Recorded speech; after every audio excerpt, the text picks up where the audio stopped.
தமிழ்நாட்டு அரசியல்ல இப்போ ஒரு சூப்பர் ஸ்டார் முதலமைச்சர் ஆகணும்னு களமிறங்கியிருக்காரு. இது ஒரு பெரிய பரபரப்பை ஏற்படுத்தியிருக்கு.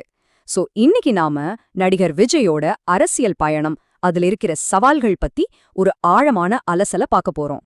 சரி, நேரடியா விஷயத்துக்கு வந்துடுவோம். இப்போ தமிழ்நாட்டுல எல்லார் மனசுலயும் இருக்கிற ஒரே கேள்வி இதுதான் நினைக்கிறேன்.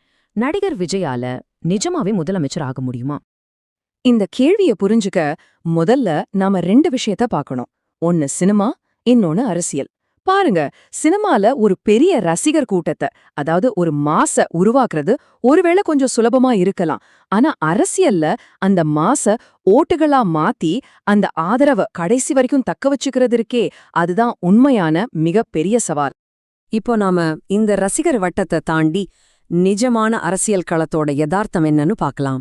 இது ஒரு சாதாரண விளையாட்டு கிடையாது, இது ஒரு அதிகார போராட்டம். அதனால ஒரு கசப்பான உண்மையிலிருந்து ஆரம்பிப்போம். அந்த உண்மை இதுதான்: ஒருத்தரோட ரசிகர் பட்டாளம் மட்டுமே அவரை முதலமைச்சராக்கிடாது. ஆமாங்க, ரசிகர் மன்றங்கள் ஒரு பெரிய பலம்தான், இல்லன்னு சொல்லல. ஆனா அது மட்டுமே ஜெயிக்கிறதுக்கு போதாது.